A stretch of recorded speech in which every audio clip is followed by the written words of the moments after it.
अस्सलाम वालेकुम स्टूडेंट्स। आज हेलिडे रेजलिंग क्रेन का आई थिंक ये लेक्चर नंबर हमारा 5 है। तो यहाँ पर हम एमसीक्यू नंबर 11 हम डिस्कस करेंगे। तो देखिए ये हमने हेलिडे रेजलिंग क्रेन की ये लेक्चर सीरीज़ हमने स्टार्ट की है। तो हमने इसमें के जितने भी एमसीक्यूज़ हैं उसको सीक्वेंस वाइज चैप्टर वाइज हमने उसको डिटेल के साथ सॉल्व करके उसकी हम लेक्चर सीरीज़ बना रहे हैं। तो अब ऐसे है कि आप देख सकते हैं कि ये जो एमसीक्यूज़ को हमने पूरी डिटेल के साथ सॉल्व किया हुआ है। तो के जितने भी एमसीक्यूज़ हैं उनको हर एक एमसीक्यू को हम क्या करेंगे, विद एक्सप्लेनेशन हम उसको सॉल्व करेंगे।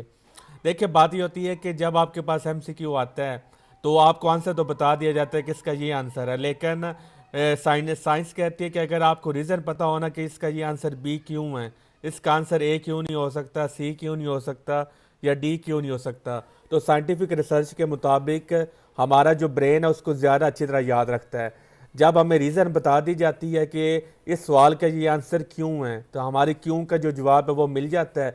वो हमारा जो क्वेश्चन है उसका वो लंबी देर तक ना हमारे ब्रेन में सेव रहता है। तो इसलिए हमने क्या किया है, और इससे नॉलेज में भी इजाफा होता है, क्योंकि एक एमसीक्यू में क्या काफ़ी कंसेप्ट छुपे होते हैं। तो इसलिए फिर मैंने ये फैसला किया कि हमने जो के जो एमसीक्यूज़ हैं उनको हमने क्या करना है, डिटेल के साथ सोल्व करके उसकी लेक्चर सीरीज़ बनानी है। यूट्यूब पे आपको लेक्चर्स काफ़ी मिल जाएंगे, लेकिन इस तरह के आपको लेक्चर्स नहीं मिलेंगे। तो जो पेड सेशन वाले जो स्टूडेंट्स हैं उनको ये नोट्स भी मिलेंगे और उनके क्विज़ेस भी होंगे और उनकी वो डिस्कशन वगैरह सारा कुछ होगा। लेकिन जो फ्री सेशन वाले जो स्टूडेंट्स हैं उनको सिर्फ ये वीडियो लेक्चर ही मिलेगा। तो जब हमारा ये चैप्टर नंबर 1 कंप्लीट हो जाएगा तो फिर जो पेड स्टूडेंट्स हैं उनका वो क्वेश्चन होगा, वो सेशन होगा जिसमें हम पूरे चैप्टर की जो भी उनके क्वेश्चंस होंगे वो हम उसमें सिर्फ हम क्वेश्चन आंसर ही डिस्कस करेंगे। तो जो पेड सेशन वाले स्टूडेंट्स उनसे मैं ये क्या है वो उनसे मैं दोबारा कह रहा हूँ कि जो आप पहले वो टॉपिक पढ़े, जो भी आपके क्वेश्चंस हों वो आप लिख लें और उसको पीडीएफ में ग्रुप में सेंड कर दें।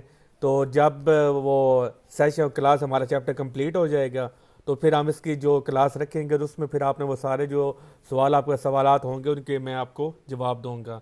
तो चलिए आप लेक्चर स्टार्ट करते हैं।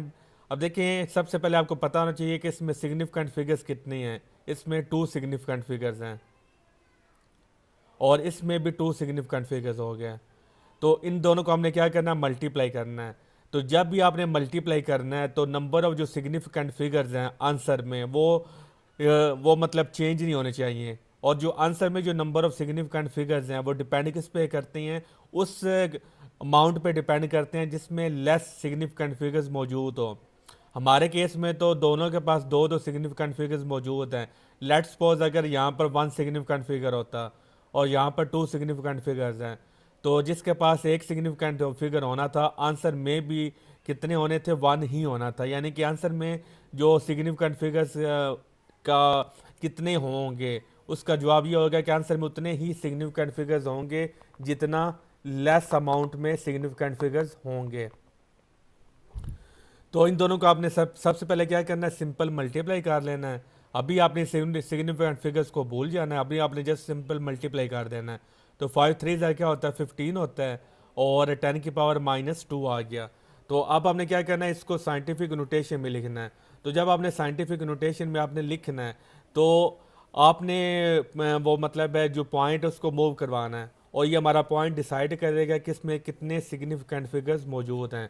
तो अब देखिए इस आंसर आप देख सकते हैं सारा ही 1.5 1.5 ये सारे आ रहे हैं। तो यहाँ पर तो वैसे उसने सिग्निफिकेंट फिगर्स का इतना मतलब उसने वो रोला नहीं डाला हुआ। तो पावर को देख के हमारा हमें करेक्ट आंसर यहाँ पर मिल सकता है। लेकिन पेपर में ऐसा भी हो सकता है कि वो सिग्निफिकेंट फिगर्स के लिहाज से आपसे ना वो चारों ऑप्शंस दे दे। तो इसलिए मैं आपको वो थोड़ी सी डिटेल बता रहा हूँ कि जब हमने -2 हमारे पास पावर है ना, तो इसको जब हमने साइंटिफिक नोटेशन में लिखना है तो हमने अब अकॉर्डिंग टू साइंटिफिक नोटेशन है कि पॉइंट से पहले एक नॉन ज़ीरो डिजिट होना चाहिए। तो पहले पॉइंट यहाँ पर है, उसको मूव करवा के यहाँ पर लेकर आए तो आप देख सकते हैं कि पॉइंट से पहले एक नॉन ज़ीरो डिजिट मौजूद है। तो ये साइंटिफिक नोटेशन के मुताबिक हमने इसको लिख लिया। तो जब आप इसको आप देखें, पहले हमारा जो 15 था वो बड़ा था, बड़ा नंबर था। जब हमने उसको साइंटिफिक नोटेशन में लिख दिया तो अब वो नंबर क्या हो गया, छोटा हो गया। तो जब आपका साइंटिफिक नोटेशन में लिखने के बाद अगर आपका नंबर छोटा हो जाता है, पावर आपको क्या करनी पड़ेगी, पावर आपको बड़ी करनी पड़ेगी। तो अगर आपका साइंटिफिक नोटेशन लिखने के बाद आपका जो अमाउंट है वो कम हो गई है, तो फिर पावर को क्या होना पड़ेगा, बड़ा होना पड़ेगा। ये दोनों एक दूसरे के उल्ट होते हैं। अगर ये बड़ी छोटी हो रही है तो इसको बड़ा होना पड़ेगा, अगर ये बड़ी हो रही है तो इसको छोटा होना पड़ेगा। तो कितने स्टेप्स किया, 1 स्टेप किया है। तो -2 में अगर हम एक स्टेप ऐड करें तो -3 बड़ा होता है या -1 बड़ा होता है, तो पीछे आने से बड़ा होता है।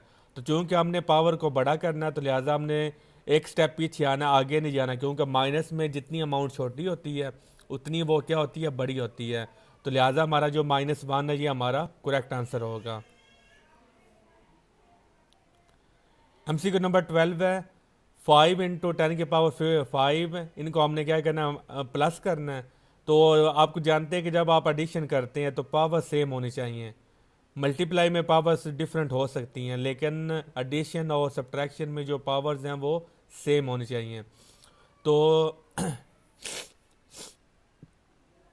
अब इसको ना यहाँ पे जो स्टूडेंट उसने थोड़ा सा इसको डिफ़िकल्ट किया है, तो आप इसको ऐसे भी कर सकते हैं कि हमारे पास, अब देखिए 5 को आप या तो 6 बना दें या 6 को आप क्या बना दें, 5 बना दें, वो आपकी मर्ज़ी है।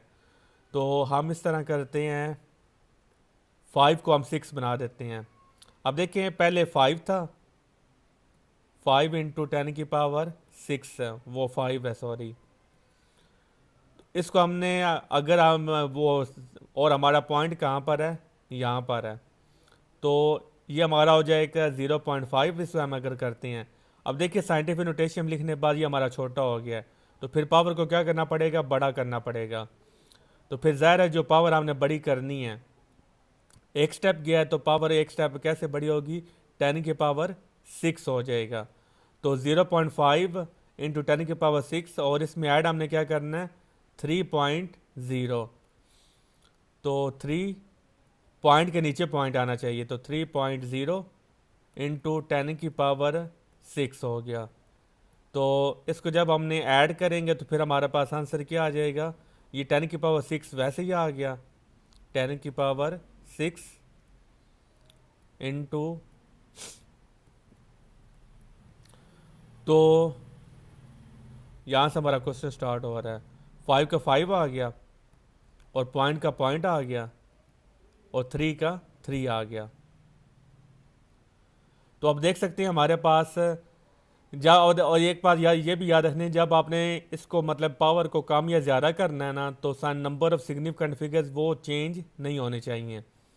तो वो फिर हमारे पास इसका आंसर क्या आ जाएगा, 3.5 आ जाएगा, और इंटू 10⁶, क्योंकि यहाँ पर अगेन वो 10 पावर ही हमारा आंसर, करेक्ट आंसर हमारा डिसाइड करेगी।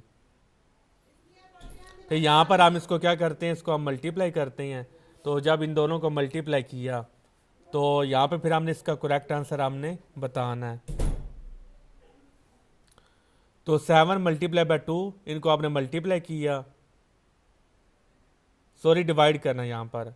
तो जब आप इनको डिवाइड करेंगे तो वो 7 to 2 पे डिवाइड करें तो आंसर क्या आ गया, 3.5। तो पावर्स हमारी क्या हो जाएंगी, 12 आ जाएगा। तो ये तो सिंपल आंसर था, क्वेश्चन था 3.5। 14 है the number of significant figures in, तो इसमें हमने नंबर ऑफ सिग्निफिकेंट फिगर्स बताने हैं। तो अब देखिए जो पहले वाली जो जीरोज होती हैं ये सिग्निफिकेंट फिगर्स नहीं होती, तो ये हमारे पास 3 सिग्निफिकेंट फिगर्स हमारे पास मौजूद होंगे। तो इसका ये आंसर है 3। ये हमारा साइंटिफिक नोटेशन के रूल्स हैं कि जो लीडिंग जीरोज होती हैं वो हमारी सिग्निफिकेंट फिगर्स नहीं होती।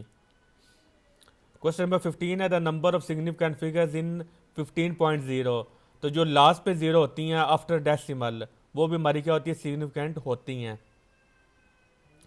चलिए आज के लेक्चर हम इतने ही रखते हैं, तो कल फिर हम यहाँ से हम स्टार्ट करेंगे लेक्चर वो क्वेश्चन नंबर 16 से। तो आप अपनी सजेशंस है वो कमेंट सेक्शन में आप बता सकते हैं, और अटेंडेंस भी आप अपनी वहाँ पे लगा सकती हैं। तो नेक्स्ट लेक्चर तक अपना ख्याल रखिएगा। अल्लाह हाफिज़।